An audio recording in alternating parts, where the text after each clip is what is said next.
രാജ്യത്ത് തൊഴിലില്ലായ്മയും അഴിമതിയും വർദ്ധിച്ചു വരികയാണെന്ന് കേന്ദ്ര പ്രതിപക്ഷ നേതാവ് രാഹുൽ ഗാന്ധി. വോട്ട് മോഷ്ടിക്കുന്നതിനൊപ്പം തൊഴിൽ കൂടി മോഷ്ടിക്കുന്നത് ഇന്ത്യയിലെ യുവാക്കൾ ഒരിക്കലും സഹിക്കില്ലെന്നും അദ്ദേഹം അഭിപ്രായപ്പെട്ടു. യുവാക്കൾ നേരിടുന്ന ഏറ്റവും വലിയ പ്രശ്നം തൊഴിലില്ലായ്മയാണ്. അതിന് വോട്ട് മോഷണവുമായി ബന്ധമുണ്ടെന്ന് രാഹുൽ ഗാന്ധി എക്സിൽ കുറിച്ച പോസ്റ്റിൽ പറയുന്നു.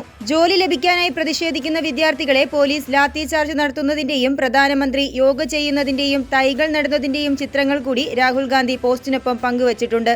ഒരു സർക്കാർ പൊതുജന വിശ്വാസം നേടി അധികാരത്തിൽ വരുമ്പോൾ അവരുടെ പ്രഥമ കടമ യുവാക്കൾക്ക് തൊഴിലവസരങ്ങൾ നൽകുന്നതിനായിരിക്കണം. എന്നാൽ BJP സത്യസന്ധമായ തെരഞ്ഞെടുപ്പുകളിൽ വിജയിക്കുന്നില്ല. വോട്ടുകൾ മോഷ്ടിച്ച് അവർ അധികാരത്തിൽ തുടരുന്നു. അതുകൊണ്ട് തന്നെ തൊഴിലവസരങ്ങൾ കുറയുകയും യുവാക്കളുടെ ഭാവി അപകടത്തിലാകുകയും ചെയ്യുന്നു. എല്ലാ ചോദ്യപേപ്പർ ചോർച്ചയും ഓരോ നിയമനവും അഴിമതി കഥകളുമായി ബന്ധപ്പെട്ടിരിക്കുന്നെന്നും അദ്ദേഹം ആരോപിച്ചു. നിയമന പ്രക്രിയകൾ ആകെ തകർന്നുവെന്നും അദ്ദേഹം ചൂണ്ടിക്കാട്ടി. ജോലിക്ക് വേണ്ടി മാത്രമല്ല വോട്ട് മോഷണത്തിനെതിരെയും പോരാടണമെന്ന് യുവാക്കൾ മനസ്സിലാക്കിയിരിക്കുന്നുവെന്നും അദ്ദേഹം പറഞ്ഞു.